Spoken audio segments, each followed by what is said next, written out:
What is up, you guys? Welcome back to my channel. Now, I'm pretty excited for today's video, and I want to start with a little disclaimer and apologize. I know that my camera isn't on. I usually do face to camera in the videos, but I'm having some tech issues, and I didn't want those tech issues to stop me from getting a video out to you.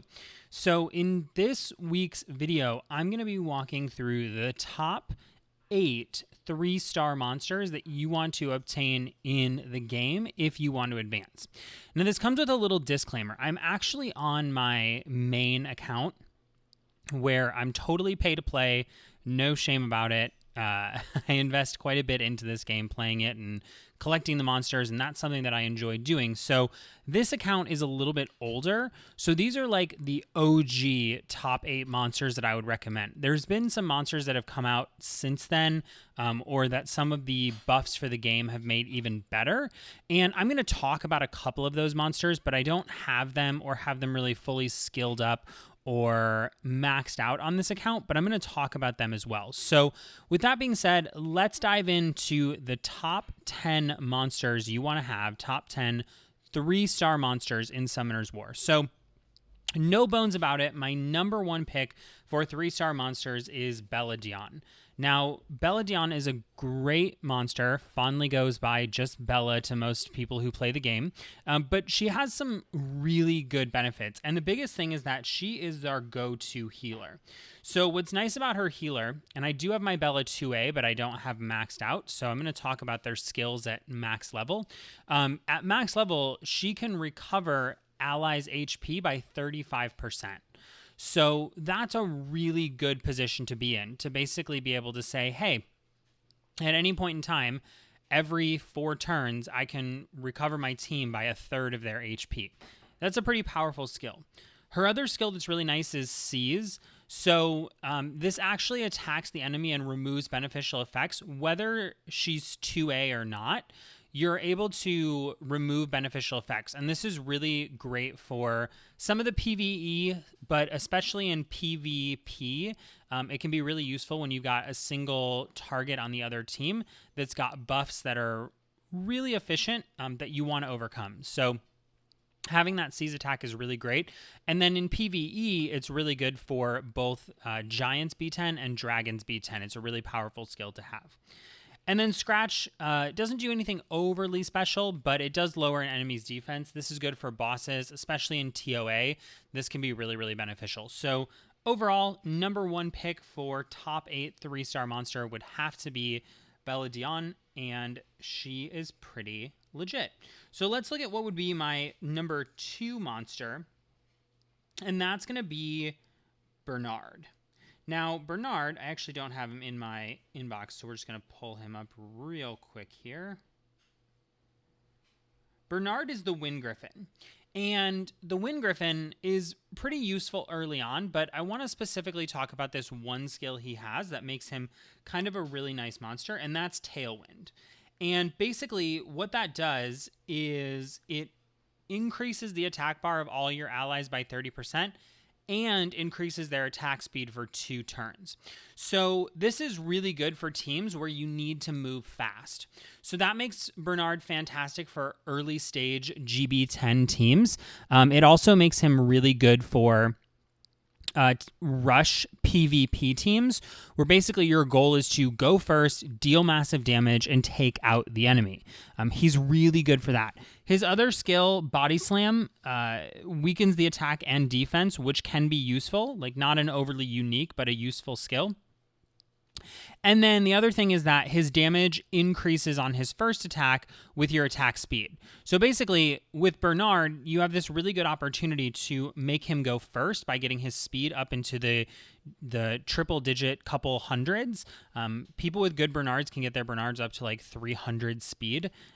But you want to make it so he goes really first, speeds up your entire team, and then you have an opportunity to take an entire turn before the enemy has a chance to go.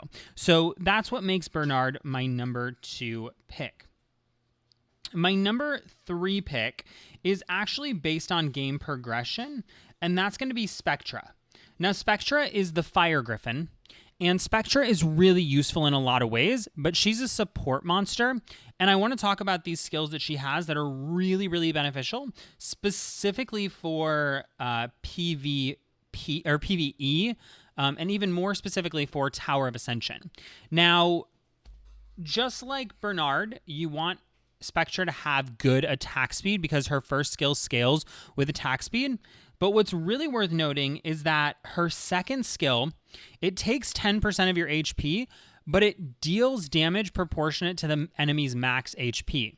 So when you couple someone like Bella, who can defense break a TOA boss, with Spectra, whose special assault can attack damage proportional to their max HP, you're talking about dealing like really significant damage. So having a significant damage dealer doesn't mean you have to have massive attack runes or fatal runes or massive attack substats, because with Spectra, you can focus on the support substats and still have that scaling skill.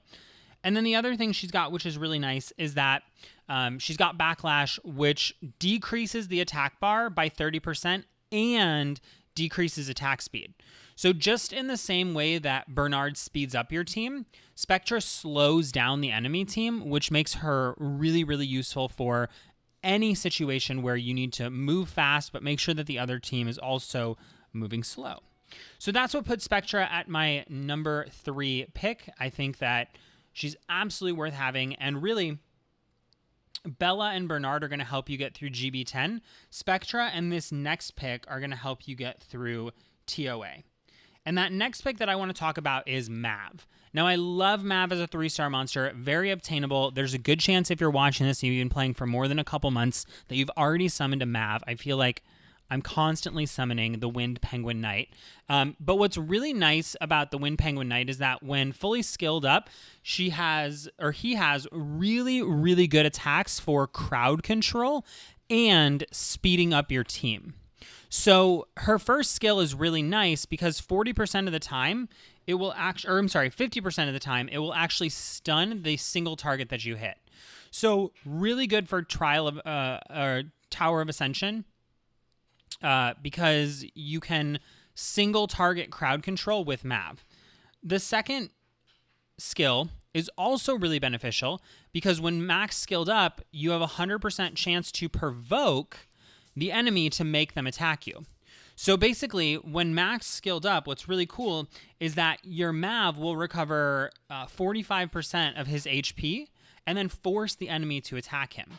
So you've got a crowd control in skill 1 and a crowd control in skill 2. But the skill that I get most geeked up about with Mav is the Wings of Wind, which basically removes a harmful effect from all of your allies and decreases their skill cooldown time by 1 turn and then makes them faster. So this is really cool because it removes a negative effect, positive skill to have, but also it makes it so that their next turn moves faster. So reducing the skill cooldown time basically means, let's say that you're on a team with Bella and she is 3 turns away from being able to heal. Well, if you use the Wings of Wind, that means she can actually heal in 2 turns now. So it doesn't necessarily speed up your team with the skill cooldown, but it means that your high impact skills that you have, your crowd control skills, your damage dealing skills can do really, really well because you can use them more often. And then, of course, increases the attack speed, so it makes your team faster. So anything that makes your team faster is going to be really beneficial for Trial of Ascension. So let's look at my next pick, which would be number 5, is going to be Megan. Now, Megan is just a really great utility monster all around. She's got fantastic skills that do really, really good stuff for you. But I want to talk about her specifically because she is going to be a fantastic 3-star monster for your starting Dragons B10 team. So as you're moving from Giants to Dragons, Megan is going to allow you to do that really, really efficiently. And her first skill doesn't really do anything overly special other than when fully skilled up, it deals continuous damage for 1 turn. But again, that's nothing really crazy to write home about. What's nice is her Toad Poison skill, which when max skilled up has a 100% chance to remove 1 beneficial effect and prevent the target from receiving beneficial effects for a turn. So basically, you could use Megan to take a really strong member of the opponent's team and make it so that they can't be buffed for one turn. So really useful when you got a team you're fighting where one of the enemies, you need to kill them fast, and the other team has buffs, and you want to prevent those buffs from happening. The other thing that's really nice is that, very similar to Bernard, she's got an attack bar boost skill in her third skill, her spell of strengthening, that increases your attack bar by 20% and increases your attack power and defense. So basically, it makes you stronger, it makes you more defensive, and it increases your chance of having another turn because it increases your attack bar. So to me, she's really, really powerful. What's really nice about her is that for Dragon's B10, you got the Toad Poison to remove immunity from the dragon, which you're going to need to do in that skill, and you got the spell of Strengthening to fortify your team against the dragon's attacks. So she's a really strong player, and again, one of the reasons that she made it into my top 8 is that she's really good for clearing Dragon's B10, and she's a monster that you'll continue to use for quite some time. So that brings us to number 6, which is Fran. So Fran is the light fairy queen. And I'll be totally honest, I don't use Fran very much, but she's a fantastic utility monster because she has some really powerful skills. The first skill, I find her Light Hurricane doesn't do anything overly special, other than it can lower the attack power of a single target and decrease their attack bar, which is nice. But I think that her better skills are Purify, which removes all harmful effects and recovers HP, which is based on your attack power. So you can make your Fran really strong attack power for that first skill, and it makes her support skills 2 and 3, even more powerful, which is nice. And then the third skill is it recovers all your HP and increases the attack power and gives you immunity for 2 turns. So this is really, really nice if you're going up against a team in PvP or Guild Wars who have the ability to put harmful effects on your entire team. Fran stops those harmful effects from happening by going first, by buffing your attack, creating the immunity, and that can be a really powerful skill to have. So the Fran really makes it onto this list, mostly in my opinion because of the Fairy Blessing and the Purify skill that really make your team harder to beat. It makes your team more durable. It makes them more sustainable. So Fran makes it onto our list, and she also makes it onto our list because even though she's an L&D monster, a light and dark monster, she's purely obtainable by playing the game and doing events. So you can get Fran from doing the events and getting the ancient coins and buying her from the shop.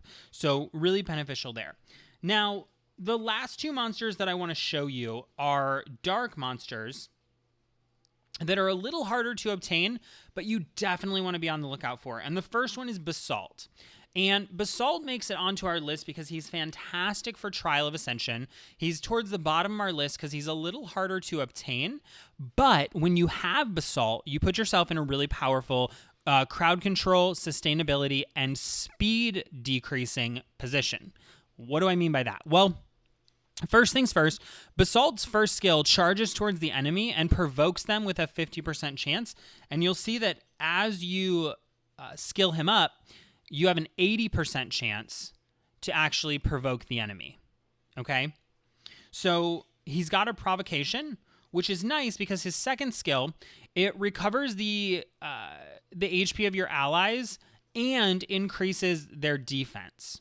Okay, so you can make your Basalt really tanky by giving him tons of HP, and that means he recovers more HP on his second skill for the team, and he increases everyone's defense. So when coupled with someone like Bella for Trial of Ascension, what's really nice is that both Bella and Basalt can work together to heal your team, but then Basalt also makes them higher defense, which is really nice. And then his third skill does damage proportionate to his defense. So you make him really tanky, real defensive, but it decreases the enemy's attack bar by 35%. So you can literally, just like what Spectra does, but a little more efficient, and it does damage. So I love this. This is like a Spectra on steroids in some ways. Works really, really efficiently and can get you really great results in Trial of Ascension. So that's my thoughts on Basalt. The one downside to Basalt, like I said, is he's very hard to obtain because you have to get him from a light and dark scroll. But what you're going to learn in this game quickly is that you get lots and lots of 3-star monsters from light and dark scrolls. So you can see my Basalt, I chose to focus on defense because I really like having strong defense, being able to use him as a provocation tool and an all-around defense monster. And then number 8 on our list is Mantora. Now, Mantora is, again, a little hard to obtain because it's the Dark Serpent, so that's the downside to her. But these skills, you guys, oh my gosh. Her first skill automatically removes a beneficial effect with 75%. Great for using against bosses, single targets that you know are going to hit you. Very useful for Trial of Ascension. And then the second one is really nice because it slows down the team. So this is a AoE attack, hits the entire enemy team, and decreases their attack speed for 2 turns while increasing the damage based on your max HP. So what you'll notice is that for my Mantora, I focused on getting his HP up, and frankly, it could be a lot better.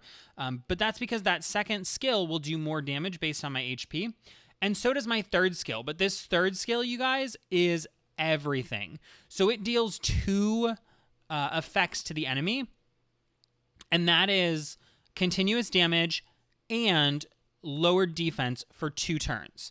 So basically, you're going to put DOT on the enemy for 2 turns and a damage or a defense decrease on the enemy for 2 turns, but on every single enemy. Having an area of attack that does a defense break and a continuous damage is just like, that makes this monster incredible for you to use. Because you think about it, if you were to take your Mantora, and let's just put it on a hypothetical team. Let's say you do continuous damage, you lower the defense of everybody, and then the next monster to go is, let's say, Sigmaris, who has an AoE attack that deals damage to everyone. You're literally going to have a high damage attack that hits every member of the team and amplifies that damage because of the damage decrease you did with Mantora, or the defense decrease. So super powerful, underrated, incredible monster that you definitely want to have in your arsenal before things are up. And that's why he made it on my list. Okay? Now, I'm going to show you 2 bonus monsters. Those are my top 8, but I wanted to show you 2 bonus monsters that I know a lot of newer players love. These monsters weren't quite as powerful when I was getting started, which is why I don't just have them maxed out at level 40. But the first one that I want to show you is Crow. Now, Crow is the Dark Inugami. I just got a Crow on this account recently, and so I'm doing a little bit more with him. But I want to show you his skills. First skill is basically the same as Bella, so nothing super fancy there. But the team up skill is really nice because 2 powerful monsters on your team are attack the enemy in 1 turn, which is really beneficial. But this is the magic skill. Your Crow is an incredible damage dealer. And one of the reasons that I put him on this list is, number 1, he's obtainable, so you can go get him from the secret dungeon either on Mondays, Fridays, or Saturdays. You can get him from the Hall of Darkness. But I also put him on because his damage is crazy. There are people that report Crows that can do 30 to 50k in damage because of this skill. And basically what happens is it does a ton of damage because he's an attack-heavy monster, or he's an attack-based monster. But every time there is a harmful effect on the enemy, it does more damage.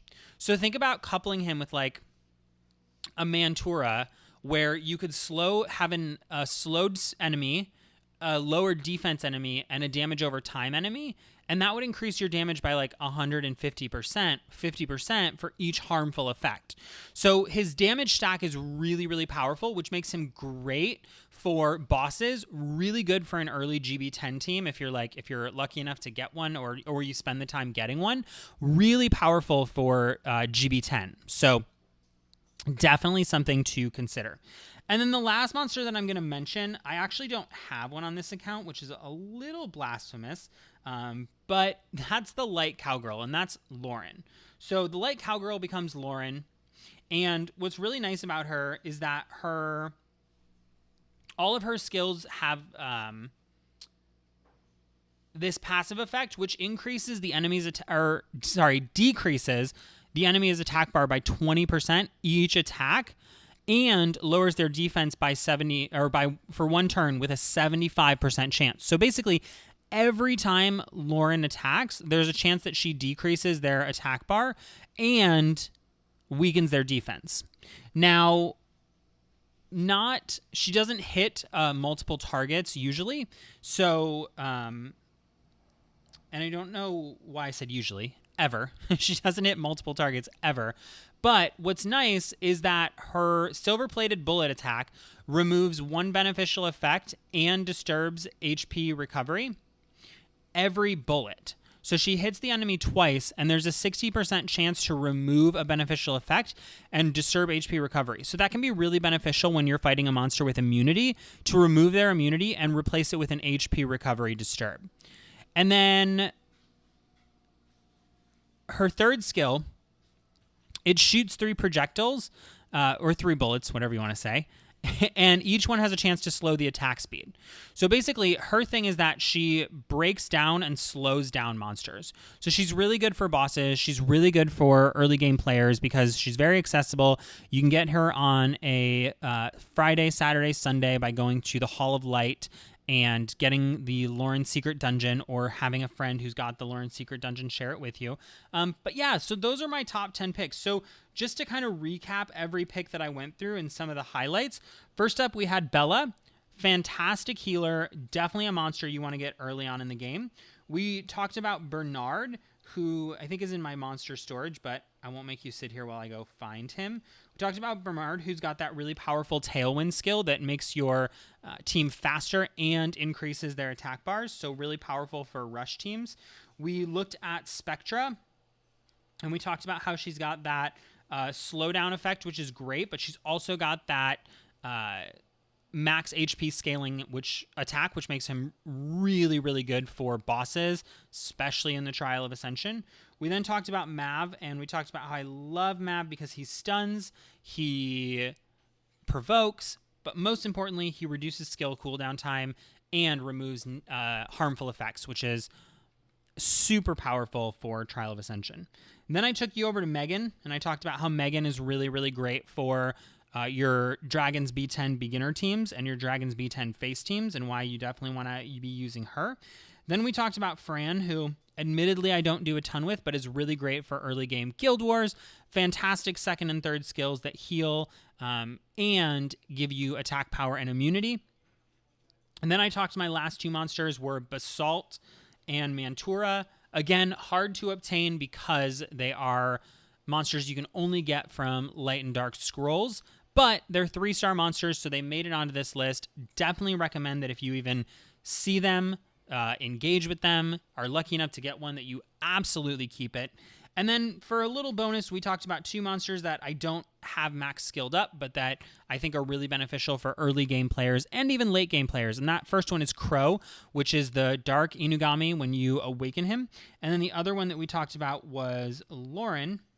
And Lauren is the Light Cowgirl, who, again, you can get from the Secret Dungeon. So those are a couple bonus monsters. So in total, there you have it. My top 8 to 10 monsters that you can 3-star and want to use as their 3-star monsters because they get you progression in the game. And so I'd love to hear from you. Is there any monster on this list that I missed? Any monster that didn't make the cut that you're like, oh my gosh, this is a 3-star monster that you absolutely have to have? Drop it in the comments below. And if you got lots of value out of this video, make sure to like and subscribe and tell me that you did, because it's always nice to hear from you guys. We started this channel just a few months ago, and we are already up to almost 1,000 subscribers, and we would love for you to be one of them. So get down there, comment, like, subscribe, all that good stuff. And until next time, keep gaming bananas.